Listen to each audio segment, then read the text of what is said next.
नमस्कार दोस्तों, मैं आपका दोस्त रोहित सिंह गया बिहार से। तो साथियों, जैसा कि हम लोग अभी देख रहे हैं, मैं लगातार एक किताब पढ़ रहा हूँ जिसका नाम है लोक व्यवहार। और इस किताब को लिखा है डेल कार्नेगी जी ने। डेल कार्नेगी जी ने इस किताब में इतने अच्छे अच्छे एक्सपीरियंस डाले हैं, अपने तजुर्बे, अपने उम्र के जो तजुर्बे रहते हैं वो डाले हैं इस पूरी बुक में। मतलब इस बुक में पूरे तजुर्बे डाल दिए उन्होंने अपने। और खासकर इस बुक में साथियों ऐसी ऐसी चीज मिलेगी ना, जैसे आपको किस तरह तुरंत और आसानी से दोस्त बनाए। सबसे बड़ी कला है ये। नंबर टू, किस तरह लोगों को आपकी बात मानने के लिए तैयार करें, बहुत बड़ी कला है भाई। तीसरा, किस तरह नए ग्राहकों का दिल जीते। ठीक है। तीसरा और चौथा, किस तरह एक बेहतर और रोचक वक्ता बने। वक्ता मतलब आप पब्लिक स्पीकिंग स्पीकर कैसे बने साथियों, एक अच्छा स्पीकर कैसे बने, स्टेज परफॉर्मेंस कर सकते हैं आप। तो इस चीजों को ना इन्होंने बहुत ही बेखूबी तरीके से इसमें डाला है दोस्तों, इस किताब में लोक व्यवहार में। ठीक है। पांचवा, किस तरह अपने साथियों व सहकर्मियों में जोश का संचार करें। ठीक है। तो हाँ, जैसे आपकी टीम है, अगर बर्फ की तरह ठंडे हो गए भाई, तो डायरेक्ट सेलिंग में टीम की जरूरत होती है दोस्तों। टीम को गर्म रखना बहुत जरूरी है। सीधा लिखा हुआ है, सहकर्मियों में जोश का संचार कैसे करें। ठीक है। संबंध सुधारे, लोगों को प्रभावित करें और अपने उद्देश्य में सफलता पाए। तो हम लोग जैसे साथियों अभी लगातार हम पढ़ रहे हैं। हमारा जो चैप्टर था जो पीछे खत्म हुआ, वो था अगर गलती ढूंढनी ही है तो ऐसे ढूंढे। ये चैप्टर हमने खत्म किया। इसकी वीडियोस आप पीछे देख सकते हैं, सारी वीडियोस आपको मिल जाएगी। और प्लेलिस्ट में बना हुआ है हमारा आर बिलीनियर माइंडसेट बुक्स। उसमें आपको सब सारी बुक्स, जो भी मैं बुक्स अभी पढ़ा हूँ ये, तो इसके पूरे complete chapter by chapter, part by part मैंने डाल दिए भाई उसमें। ठीक है। अब हम पढ़ने वाले हैं आलोचना करे पर ऐसे कि सब आपकी तारीफ करें। ये नेक्स्ट चैप्टर है और बहुत ही इंपॉर्टेंट चैप्टर है दोस्तों। आलोचना करें पर ऐसे कि सब आपकी तारीफ करें। ओके, चलते हैं।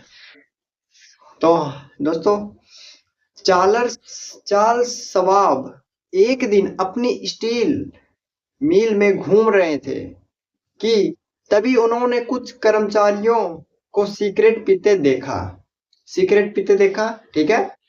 उनके उनके सिर के ठीक ऊपर एक बोर्ड लगा हुआ था, धूम्रपान वर्जित है। क्या इन सवाब ने उस बोर्ड की तरफ इशारा करके उनसे यह कहा, क्या तुम इसे नहीं पढ़ सकते। नहीं नहीं नहीं, यह सवाब का तरीका नहीं था। सवाब उन लोगों के पास गए, उन्हें एक एक सिगार दिया और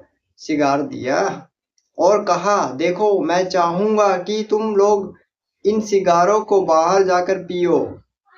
कर्मचारी जानते थे कि सवाब ने उन्हें नियम तोड़ते हुए देख लिया है, परंतु वे सवाब से इसलिए प्रभावित थे क्योंकि उन्होंने उन्हें एक छोटा सा तोहफा दिया था, उन्हें डांटा था नहीं था और उन्हें उनके महत्व का एहसास कराया था। ऐसे आदमी को कौन पसंद नहीं करेगा। जॉन वानामेकर ने भी इसी तकनीक का इस्तेमाल किया। वानामेकर फिलाडेल्फिया में दिन में कई बार अपने बड़े स्टोर का चक्कर लगाते थे।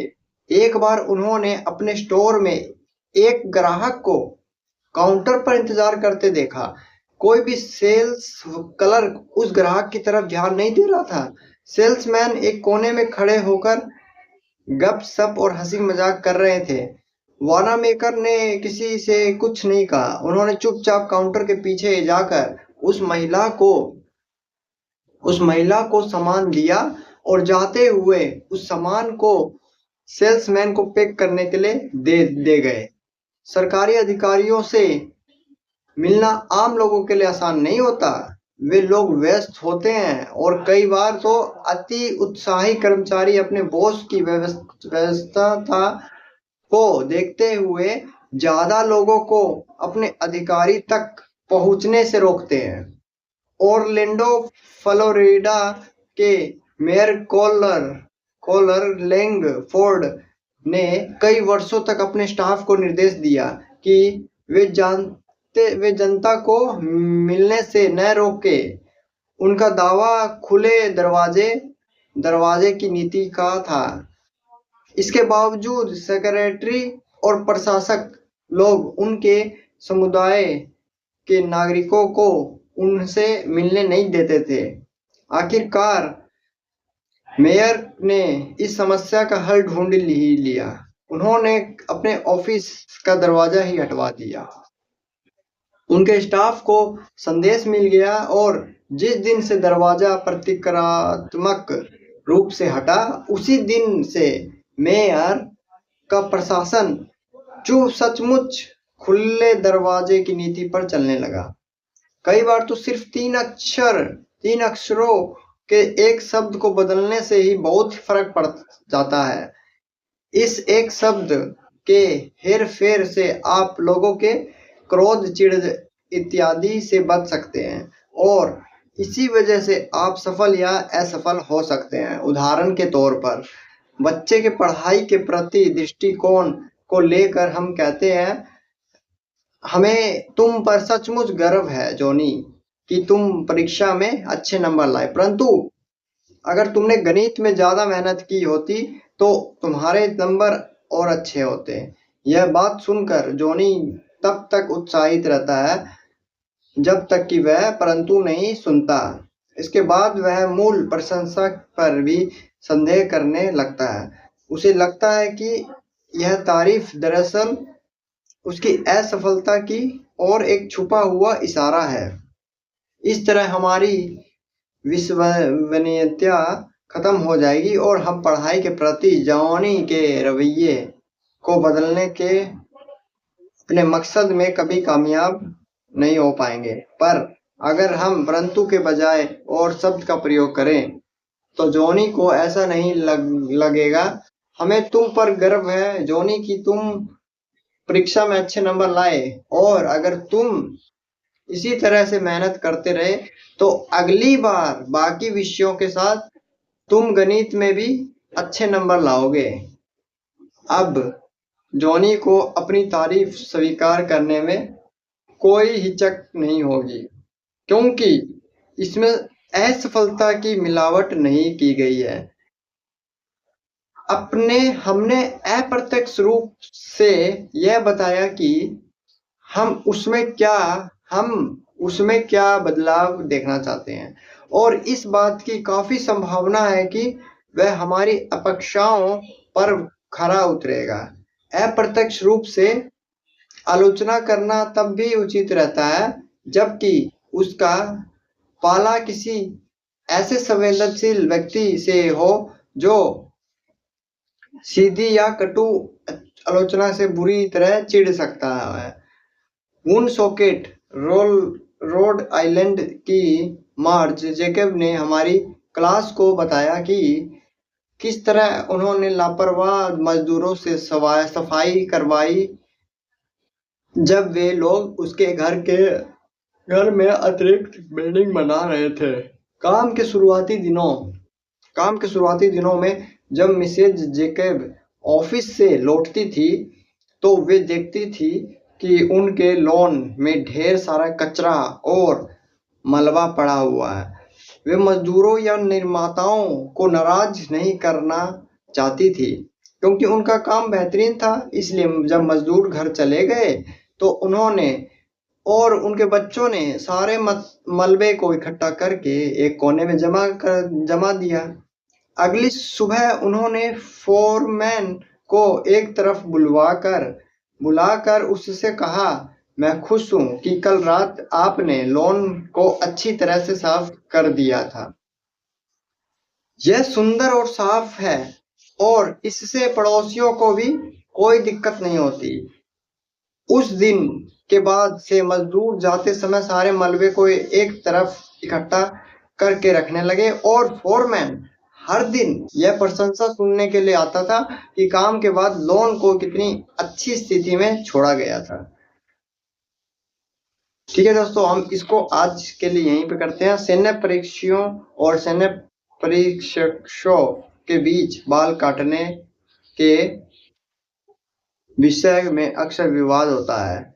ये हम कल नेक्स्ट वीडियो में हम इसको कवर करेंगे, ठीक है दोस्तों। तो दोस्तों देखिए, मैं बहुत दिनों से ये किताब पढ़ रहा हूँ, लोक व्यवहार जो किताब है, लोक व्यवहार जो किताब है डेल कार्नेगी जी द्वारा लिखी गई है। ये किताब को मैं क्यों पढ़ रहा हूँ, ये भी एक अपने ना डायरेक्ट सेलिंग जो हम लोग कर रहे हैं, ये एक पार्ट है भाई इसका। डायरेक्ट सेलिंग का एक पार्ट है किताबें पढ़ना, बुक्स रीडिंग करना। अब ये जरूरी नहीं कि आप यही किताब पढ़ो, नहीं, और भी बहुत सारी किताबें भाई, वो आप पढ़ सकते हो। जैसे मैं कौन सी किताब, रिच डैड पुअर डैड, ये पढ़ सकते हो आप। बड़ी सोच का बड़ा जादू, ये पढ़ सकते हो। टाइम मैनेजमेंट पढ़ सकते हो आप, है ना। तो ऐसी ऐसी बहुत सी है, थिंक ग्रो थिंक रिच, ये सब चीजें, ये किताबें आप पढ़िए, अच्छे से किताबें। इन किताबों को पढ़ने से ना, जरूरी नहीं है कि आपको डायरेक्ट सेलिंग ही करना, नहीं, आपके साथियों पर्सनल बिजनेस में भी काम देगी ये चीजें, जॉब में काम करेगी, मतलब जो भी काम कर रहे हो ना आप, सब चीज में काम करेगी भाई ये किताबें। तो इसलिए किताब पढ़ने की आदत डालिए। जरूरी नहीं है कि एक ही दिन में हमें पूरी पढ़ लेनी है, नहीं। मैंने भाई शुरू किया था एक पेज से, और आज लिमिट बढ़ते बढ़ते आज यहाँ पे पहुंच गए हम लोग, मतलब इतना खत्म हो गया, इतना बाकी है।